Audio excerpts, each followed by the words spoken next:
Hello everyone, स्वागत है आप सभी का कुणाल टेक्निकल जोन में। मेरा नाम है कुणाल और आज हम प्रस्तुत हुए हैं एक और नए इम्पोर्टेंट टॉपिक के साथ, जो कि क्लास 7 से लेकर के क्लास 10th तक के लिए जीव विज्ञान का एक बहुत ही ज्यादा महत्वपूर्ण टॉपिक है। बायोलॉजी का एक बहुत ही ज्यादा इम्पोर्टेंट टॉपिक है जिसका नाम है रिप्रोडक्शन, यानी कि जनन प्रक्रिया। क्या होती है ये जो टॉपिक है ये बहुत ही ज्यादा इम्पोर्टेंट है एग्जाम पॉइंट ऑफ व्यू से, क्योंकि इससे रिलेटेड हर वर्ष क्वेश्चन पूछे ही जाते हैं, कंपलसरी है। और बहुत ही ज्यादा important question, hard question, easy question, हर तरह के ऑब्जेक्टिव क्वेश्चन आंसर हर चीज इससे आती ही है। तो चलिए जानते हैं आज हम रिप्रोडक्शन के बारे में। क्या होता है ये रिप्रोडक्शन, ठीक है, यानी जनन प्रक्रिया क्या होती है। तो यहाँ पास लिखा हुआ है, सबसे पहले तो हमें ये जानना है कि रिप्रोडक्शन होता क्या है। A reproduction is a process of producing new living organism from the old one of same kind। क्या है इसका मतलब कि एक ऐसी प्रक्रिया जिसमें कि कोई भी जीव अपने ही जैसा एक नए जीव को उत्पन्न करे, इस प्रक्रिया को हम क्या कहते हैं, जनन प्रक्रिया कहते हैं, यानी कि रिप्रोडक्शन कहते हैं। एक ऐसी प्रोसेस जिसमें कि कोई भी लिविंग ऑर्गेनिज्म अपने ही जैसा कोई नया लिविंग ऑर्गेनिज्म को जन्म देता है, इस प्रोसेस को हम क्या कहते हैं, रिप्रोडक्शन की प्रोसेस कहते हैं। अगर ये रिप्रोडक्शन प्रोसेस नहीं होती है तो क्या होगा, अगर ये रिप्रोडक्शन प्रोसेस नहीं होगा तो हमारी आने वाली पीढ़ी नहीं बढ़ेगी, हमारे जैसे मानव आगे नहीं होंगे, मानव का इतिहास खत्म हो जाएगा, अस्तित्व खत्म हो जाएगा। और इसी प्रकार से ये प्रक्रिया हर एक जीव जंतु में, पेड़ पौधे में, हर एक में जरूरी है, क्योंकि अगर ये नहीं होगी तो इनकी पीढ़ियां आगे नहीं बढ़ेंगी, इनका अस्तित्व खत्म हो जाएगा, जिससे कि पूरी प्रकृति बर्बाद हो जाएगी। इसलिए ये एक महत्वपूर्ण प्रक्रिया है मानव की, पेड़ पौधों की, जीव जंतुओं की, यहाँ तक कि छोटे छोटे सूक्ष्म जीवों में भी ये प्रक्रिया होती है। ठीक है, तो ये इसलिए इम्पोर्टेंट है। How many types of reproduction, आखिरकार जनन के कितने प्रकार होते हैं। तो जनन के मुख्यतः दो प्रकार होते हैं, एक तो अलैंगिक जनन, एक होता है लैंगिक जनन। ठीक है, अलैंगिक जनन क्या होता है और लैंगिक जनन क्या होता है, इसके बारे में हम आगे बात करते हैं। सबसे पहले हम जान लेते हैं कि अलैंगिक जनन कितने प्रकार के होते हैं। तो अलैंगिक जनन यानी असेक्सुअल रिप्रोडक्शन कितने प्रकार के होते हैं, मुख्यतः 5 टाइप्स के होते हैं। सबसे पहले फिजन यानी विभाजन, दूसरा है बडिंग, तीसरा है रीजनरेशन यानी पुनर्जनन, फिर चौथा है वेजिटेटिव प्रोपोगेशन यानी सजीव जनक जनन प्रक्रिया, फिर पांचवा है स्पोर फॉर्मेशन जिसे कहते हैं स्पोर निर्माण। ठीक है, तो ये 5 तरह के मुख्यतः हमारे पास अलैंगिक जनन होते हैं। और फिजन के अंदर यानी विभाजन के अंदर 2 तरह के विभाजन होते हैं, एक तो द्विखंडी विभाजन, एक अनेक खंडी विभाजन। ठीक है, तो इस तरह से हमारे पास ये रिप्रोडक्शन के टाइप्स हैं, जनन के प्रकार हैं। अब हम देखते हैं कि आखिरकार ये अलैंगिक जनन और लैंगिक जनन में क्या अंतर है, क्या होता है ये। तो चलिए अब हम ये जान लेते हैं कि आखिरकार अलैंगिक जनन में और लैंगिक जनन में यानी असेक्सुअल रिप्रोडक्शन में और सेक्सुअल रिप्रोडक्शन में क्या अंतर है, क्या डिफरेंस है। ठीक है, तो सबसे पहला डिफरेंस क्या है कि asexual reproduction involves only single parent. पहला अंतर ये है कि जो अलैंगिक जनन होता है, असेक्सुअल रिप्रोडक्शन, इसमें एक ही पेरेंट होता है। एक ही पेरेंट जो होता है वही रिस्पॉन्सिबल होता है एक नए ऑर्गेनिज्म को उत्पन्न करने में।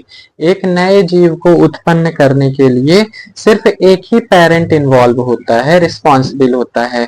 वहीं सेक्सुअल रिप्रोडक्शन में क्या होता है, लैंगिक जनन में, इट इन्वॉल्व 2 पेरेंट, इसमें 2 पेरेंट की जरूरत होती है।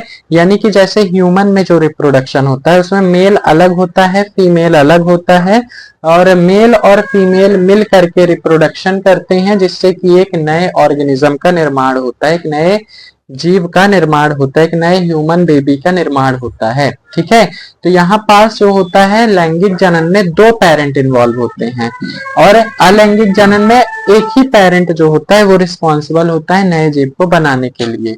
दूसरा डिफरेंस क्या है, it takes less time and less energy. अलैंगिक जनन जो होता है उसमें ज्यादा समय नहीं लगता, बहुत जल्दी ही ये जनन हो जाता है, और इसमें ऊर्जा भी कम लगती है, एनर्जी भी कम लगती है। कम एनर्जी में और कम टाइम में बहुत सारे जीवों को उत्पन्न कर सकता है एक जीव। और वहीं सेक्सुअल रिप्रोडक्शन में यानी लैंगिक जनन में क्या होता है, it takes more time and more energy, इसमें ज्यादा समय भी लगता है और ज्यादा एनर्जी भी लगती है। ठीक है, लैंगिक जनन में, लैंगिक जनन की प्रक्रिया में क्या होता है कि ज्यादा समय लगता है, ज्यादा एनर्जी लगती है एक नए ऑर्गेनिज्म को बनाने के लिए। ठीक है, ज्यादा टाइम लगता है। तीसरे पॉइंट क्या है, पॉपुलेशन इंक्रीजेस फास्टली।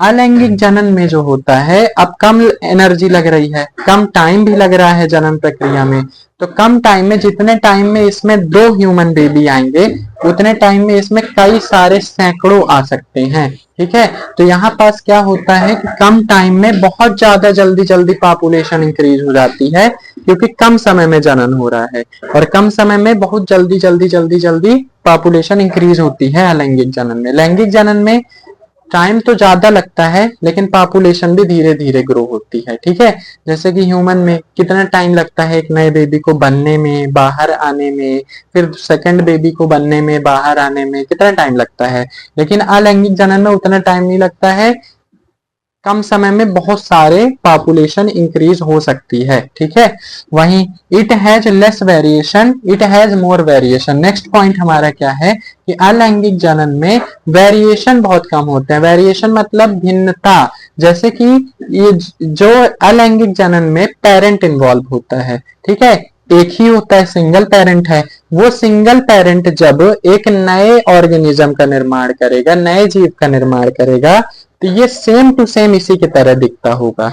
इसमें और इसमें भिन्नता बहुत कम होगी, ना के बराबर होगी, सेम टू सेम इसी की तरह। जैसे हाइड्रा का एग्जांपल लें, हाइड्रा से जो एक नया हाइड्रा बनता है, जो नया हाइड्रा बनता है तो वो सेम टू सेम इसी की तरह दिखता है, उसमें और इसमें कोई भी डिफरेंस नहीं होता है, ना के बराबर भिन्नता होती है।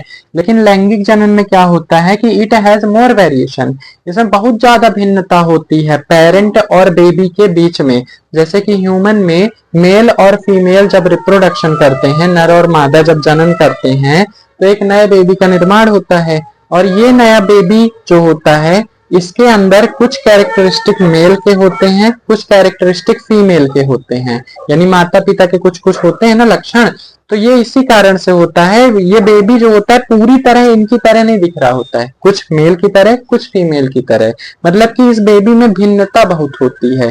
कान मम्मी की तरह, तो आंख पापा की तरह, आंखों का कलर मम्मी की तरह, बाल का कलर पापा की तरह। ठीक है, तो मतलब भिन्नता बहुत होती है, बहुत ज्यादा डिफरेंस होता है इसमें, और पेरेंट और बेबी के बीच में बहुत ज्यादा डिफरेंस होता है। वहीं अलैंगिक जनन में पेरेंट और बेबी के बीच में एक भी डिफरेंस नहीं होता है, भिन्नता बहुत कम होती है, दोनों लगभग लगभग सेम ही दिखते हैं। ठीक है, फिर एग्जाम्पल किसके किस में होता है ये अलैंगिक जनन, माइक्रो ऑर्गेनिज्म यानी सूक्ष्म जीवों में अलैंगिक जनन होता है, कुछ पौधों में भी अलैंगिक जनन होता है। यहाँ लैंगिक जनन किसमें होता है, एनिमल में, प्लांट में, ह्यूमंस में, हम में एक अलैंगिक जनन ही होता है, और एनिमल काऊ, डॉग, कैट, इन सब में भी सेक्सुअल रिप्रोडक्शन होता है। ठीक है, तो ये था हमारा आज का टॉपिक जिसमें हमने समझा कि रिप्रोडक्शन क्या होता है, कितने टाइप के रिप्रोडक्शन होते हैं, असेक्सुअल और सेक्सुअल रिप्रोडक्शन में क्या डिफरेंस होता है। नेक्स्ट वीडियो में हम समझेंगे कि प्लांट्स में कैसे सेक्सुअल रिप्रोडक्शन होता है, इसके बारे में हम समझेंगे, और फिर इसी तरह बारी बारी से हम सारे टाइप को समझेंगे रिप्रोडक्शन के। तो बने रहिए हमारे साथ ताकि आपको नई नई जानकारी, नए नए कॉन्सेप्ट जानने को मिले। आई होप आपको वीडियो पसंद आया होगा। अगर आपको वीडियो पसंद आए तो इसको लाइक करिए और हमारे चैनल को सब्सक्राइब करिए। मिलते हैं नेक्स्ट वीडियो में, तब तक के लिए थैंक यू, बाय बाय।